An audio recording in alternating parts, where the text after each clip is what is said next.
Энэ татвартай холбоотой нэг зүйл асуух гэсэн юм. Би одоо нэг ажлын хэсэгт уулна ажиллаж байсан. Гэхдээ бас намжим гишүүнтэй саналаа хуваалцаад явсан. Энэ татаж хэрэглэх зориулалтаа навчин халаадаг шүүлтүртэй шүүлтүргүйгээд энэ янжуурын талаар бас нэг ярилцж байсан. Энийг бас та санаж байгаа. Тэгэд одоо янжуур тамхи үйлдвэрлээд байгаа үйлдвэрлэгч улсууд маань өөрөө дотооддоо зарж байгаа тамхины үнэ одоо нэг 11,000-аас дээш ингээд бүр нэг 48,000 төгрөг хүртэл ч юм уу. Нэг хайрцаг тамхи. Тийм үнэтэй байгаад байгаа. Тэгээд дээрэс нь тухайн одоо оронд зарагдж байгаа тэр тамхинуудыг аваад татахаар үнэр амтны хувьд одоо манай улсад зарагдж байгаа тамхинаас хамаагүй ондоо байгаад байдаг. Тэгэхээр бид нар энэ чанартай тамхиг оруулж ирээд зарах тийм боломж байгаа юм. Заавал онцгой албан татвар одоо зүгээр бид нар байгаа одоо энэ хортой тамхиалд илүү татаад байна л гэж ойлгоод байна л та. Бүр их хортой тийм ээ. Тамхи өөрөө хор. Гэхдээ арай илүү хортойг нь манайхан татаад байна гэж ойлгоод байгаа. Тий. Тэгэхээр тухайн улсад нь одоо тэр стандартад нийцсэн тухайн үйлдвэрлэгчийн одоо тухайн орондоо зарж байгаа стандартад нийцсэн тамхи оруулж ирж болохгүй мүү гэдэг асуудлыг л хөндөд байгаа. Тэгэх юм бол угаасаа өөрөө тамхины чинь үн өсчихөөр онцгой албан татвар чи өөрөө бас адилхан нэмэгдээд өсөд явах хэрэгтэй юм аа. Тэгэхээр одоо бид нар бодвол бөөний үнээрээ нэг 4,000 орчмоор тамхи авч татаад байгаа. Гадаадад үйлдвэрлэгч улстай болохоор энэ 12,000 юм уу 10,000. За тэгээд тэрнээс дээшээ байгаад байдаг. Энэ стандартын зааж өгөө зүгээр хуучин онцгой албан татвараар нь явуулж болохгүй байсан юм уу л гэж асуух гээд байгаа. Гайлын төлөвлөлтөнд дараа сэрэмжимд. За Монгол улсын стандарт байгаа янжуур тамхины стандарт. За тэрэн дээр бол одоо никотин бохны хэмжээг зааж өгсөн байдаг. За бох нь болохоор 14 мг ширхэг. За никотин 1.3 мг ширхэг гэж зааж өгсөн байгаа. За энэ стандартын дагуу Гайлын төв лаборатори бол бохны агуулмж, никотины агуулмж, за гарч байгаа CO-гийн одоо нөрслийн агуулмжийг тодорхойлж гаргаж байгаа. За энэ дээр яг стандартын шаардлага хангаж байгаа бүтээгдэхүүнүүд орж ирж байгаа. За үнийн хувьд бол одоо би тогтоодог хүн биш учраас энэ тал дээр ярих асуудал байхгүй. Чанарын хувьд бол чанарын стандартын шаардлага хангасан бүтээгдэхүүнүүд орж ирж байгаа ийм асуудал байгаа. Тухайн одоо газартаа бол ер нь бол юугаар ямар яадаг вэ гэхээр тамхин бүтээгдэхүүн үйлдвэрлэж байгаа түүхийдээс хамаардаг. Түүхийд нь одоо хаанаас ямар түүхий дээр бүтээгдэхүүн үйлдвэрлэж байгаа вэ гэдгээс хамаарат ер нь бол олон улсын түвшинд бол 4 төрлийн түүхийд байгаа.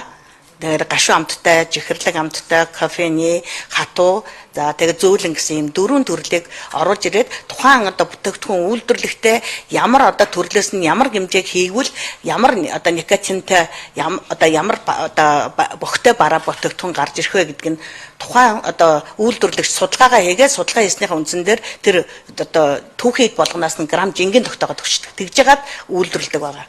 Тэгсний дараа энэ одоо никотин бохны хэмжээ багах ёстой зүйлтэн дээр байна уу гэдэг ийм асуудал яригддаг.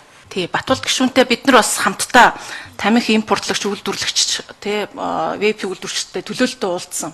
Тэг яг үнийг хэлэхэд тэд нар бол наана хэлж чадахгүй ч гэсэн сүүл рүүгээ бүр төвчээр алдаад тийм ээ энэ одоо зарим улсуудад үйлдвэрлэж оруулж байгаа бүтээгдэхүүн чинь хамаагүй өөр чанартай байд юм аа. Тэр фильтр нь вэ юу вэ бүгдээрингийн илүү бага орлоготой одоо тий ийм улсуудад зориулаад чанар муутай тамхи бас үйлдвэрлэдэг юм а гэдгийг баг хэлсэн шүү дээ. Тэгээ манай Монгол улсын хувьд тэд нар одоо энэ тамхи үйлдвэрлэгч нар чинь маш тийм айхтар судалгаатай байдаг. Тооцоо судалгаа хийгээд худалдаа авах чадвар нь хэдийн, орлого нь хэдийн, яаж яах юм бол хүүхэд залуучууд одоо залуучууд ийм их байгаа хүн амын сурга дээр нь хурдан орох уу гэдгээс хамаарат маш тактиктэй ажилт юм билээ. Тэгээ хамгийн хямдхан бодвол тэр чанартай, муу чанартай лайнаараа гардаг бүтээгдэхүүнээ бодвол оруулд юм шиг байгаа. Хилээр орж ирж байгаа нэг хайрцаг янжуур тамхи чинь бараг 900 төгрөгөөр орж ирж байгаа. Орж ирээд тэр чинь 3-4 мянгаар зарагдаж байгаа. Ийм л чанартай юм бид нар зарж байгаа. Тэгээ энэ бол улсад нь тааруулаад маш хямдхан одоо янжуур тамхи оруулж ирж байгаад хэрэглээг нь тэлхийл гэсэн тамхины компаниудын бодлого. Тэгэхээр таны хэлж байгаа зөв би ч гэсэн бас санал хэлж байгаа стандартыг сайжруулах хэрэгтэй. Ядаж тэр арай нөгөө чанартайг нь авах хэрэгтэй. Тэгжээж үнэтэй болно. Гэхдээ энийг бас хийхин тулд бид нар энэ татврын бодлогоороо энд нь хөшүүрэг хийх өгөх ёстой. Тэгээ стандартын асуудлыг бол цаашаа анхаар болохгүй бол бид нар бараг сонсол хийж болно. Ер нь та нар Монгол улсад ямар төрлийн ямар чанартай тамхи оруулж ирээд байгаа юм гэдгийг энэ үйлдвэрлэгч нартай сонсол хийвэл яасан гэдэг ч бас ийм санал гарч исэн. Тэгэхээр энэ бол яалтчгүй юм байлээ. Монгол улсын иргэдийг чанар муутай ийм тамхиар л одоо хордуулж байгаа асуудал байгаа. Яг нөгөө ажлын хэсгийнх ингээд асуугаад байгаа ч юм бас учиртай. Тэгээ гайлын лаборатори байж идэг. Би зүгээр харьцуулаад ядаж үдсэн юм байдсан болов уу гэж асууж байгаа. Та гадны одоо дьютигээс авсан нэг тамхиг янжуурыг тийм ээ Монгол зарагдж байгаа янжууртай хоёулын нь харьцуулаад бохны хэмжээ үүд юм уу тэр үнэр утааг нь үдцсэн юм байд юм уу гэж асуугаад байгаа. Түүнээс биш өөрөөр нэг юу байхгүй. Манад орж ирж байгааг бол та нар тэргүй шинжилж л байгаа байлгүй. Тэгээд нөгөө манай өөрийн стандарттай тохирж л байд юм байлгүйтэй бодвол тэгэл орж ирдэг баг. Ер нь бол бид нар үнэтэй тамхи одоо чанартай тамхи утаатай ч байсан утаагүй ч байсан тэр чанартай тамхи оруулж ирээд бас нэг арай нэг хор багтай юм иргэдтэй өгжүүл яасан гэдэг санаа. Хоёрдугаар гэх юм бол тамхины үн өсөх тусам хэрэглээ багасдаг гэдэг нь бас ерөнхийдөө харагдаад байна л да. Одоо 20-30 жилийн өмнө гадаад улсад явж ирсэн тэр үед бол одоо нийтээр гудамжиндаа тамхи татал зогсож идэг байсан.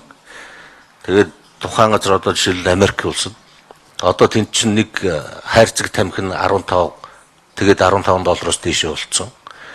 Тэгээ харьцангуй гудамжинд тамхи татах юм утаа тамхи татж байгаа байдал нь хамаагүй багассан байна. Тэгэхээр одоо утаатай тамхи татах гэж бол ядаж бид нар чанартай тамхи татъя л даа гэж. Тэгээ үнэтэй олсон чамаалга одоо тэгээд чанартай юм оруулж ирээд энэ иргэдээ жоохон арай баг хордвол яасан юм бэ л гэдэг санаа илэх гээд байгаа. Гайл бол тэгж харьцуулж үзсэн юм бол байхгүй бах тий. Гайлын төвлөрсөн сэрэмжимд дарга сэрэмжимд за яг duty fest орж ирж байгаа тамхин дээр бид нар бол одоо changes дээр хийж үзсэн.